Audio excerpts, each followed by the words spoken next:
how to ignite your vision in the midst of difficulties and supercharge your life in 2024. Are you constantly overwhelmed and struggling with the reality of a visionless and dreamless life? Do you wish your vision can become a reality and impact even those who are yet unborn? Do you wish to see further than your eyes can see, but always feeling that your environment is robbing you of the capacity to dream and to live with hope for a better future?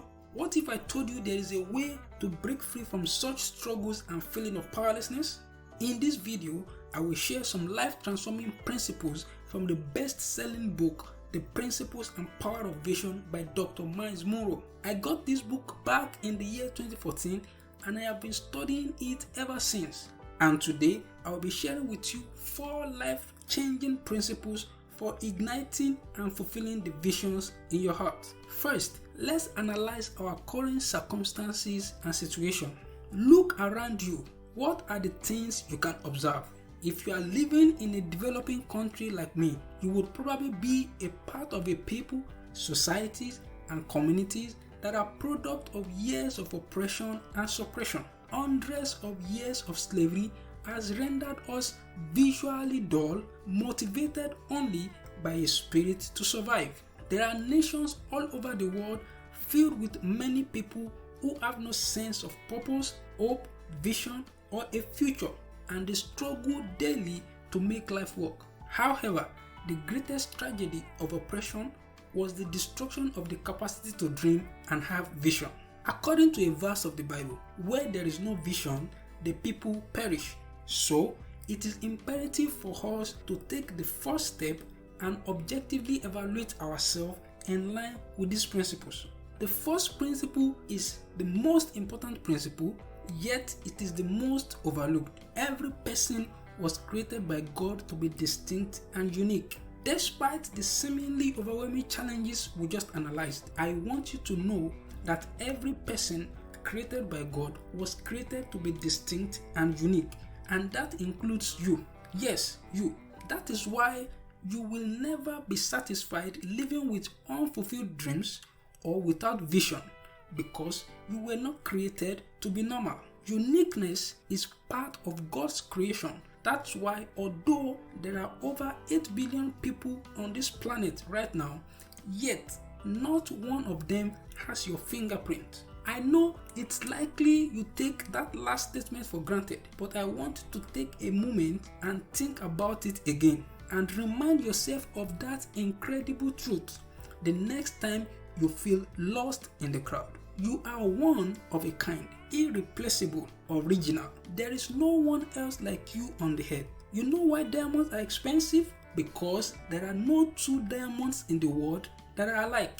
God made you that way because He wants you to be perpetually rare. And where you currently live, nor the circumstances and situations surrounding your life right now, has nothing to do with that. So I encourage you to embrace your uniqueness. The second principle is that your unique vision and dream is inside of you. You need to understand that God has placed in every human being a unique vision and call that is designed to give purpose and meaning to their life. Your vision may already be clear to you, or it may still be buried somewhere deep in your heart, waiting to be discovered. Fulfilling this dream is the reason for your life, and it is what gives purpose and meaning to your life. What is the reason for your life? I ask you. I know mine. I was born to inspire and bring out God's best in people. When you are around me, suddenly you start having the feeling that you can become more and do more. If you stay around me long enough, you will see your life literally transformed such that people who knew you before would know that there is a change in your life. I have several testimonies of this. Why? I was born for that. I was wired for that. My question to you, my friend, today is, what has God wired you for? The third principle is that your gift will make a way for you in the world and enable you to fulfill your vision. You see, there are 3 kinds of people in the world. The first are those who never seem to be aware that things are happening around them. The second set of people are those who ask, what just happened? The third and final set are those who make things happen. There is a quote by John Stuart Mill, a former member of Parliament of the United Kingdom that resonates so well with me. He said, "One person with vision is greater than the passive force of 99 people who are merely interested in doing or becoming something." Most people have interest in their destinies, but they have no passion or drive to fulfill them. They don't really believe the dreams God has put in their hearts. If they do believe them, they don't do the things that will take them in the direction of fulfilling them. Yet, that is what separates the people who make an impact in the world and those who just exist on the planet. You were designed to be known for your gift. God has put a gift or a talent in your life that the world will make room for.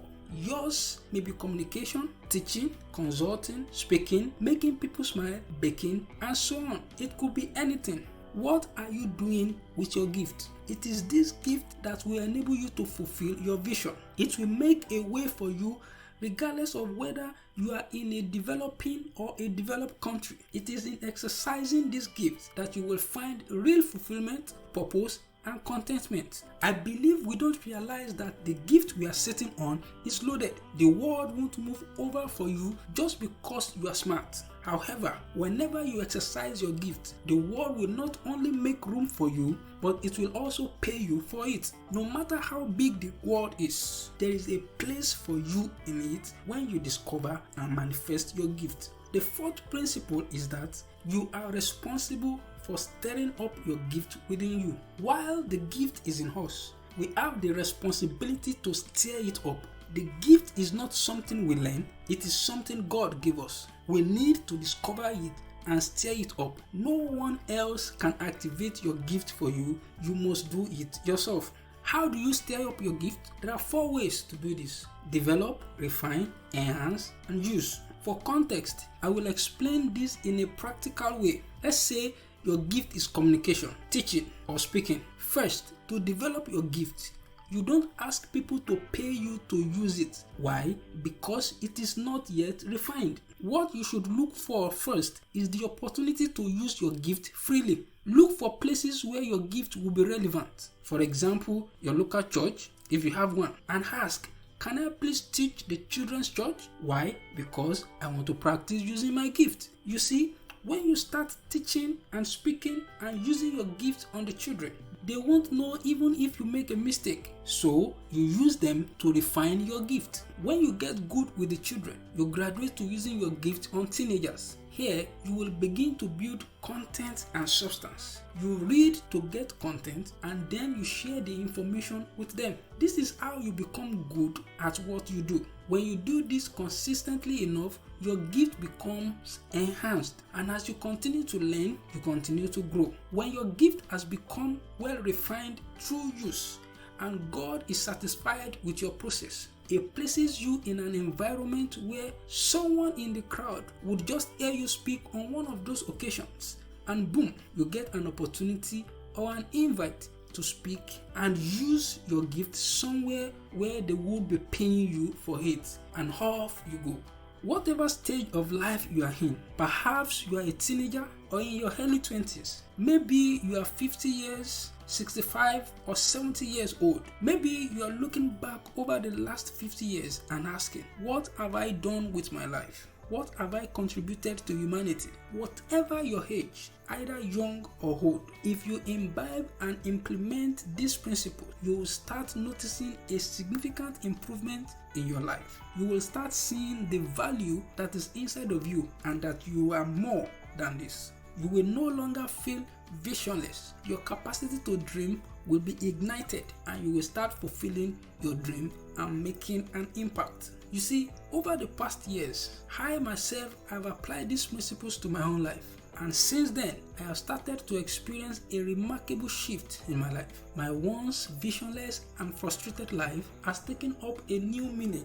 This has truly made a difference in how I approach life. I could feel the change within me too. I have become more enthusiastic and motivated about life. I feel energized in fulfilling my vision and using my gift to benefit humanity daily. The best part was discovering over the years that this change wasn't just about me. It was something that anyone could experience by taking on board these principles. By sharing this journey with you, I hope to inspire you to ignite your passion and set your heart on fire to go all out to fulfill your vision and to make a name for yourself in this world despite the difficulties.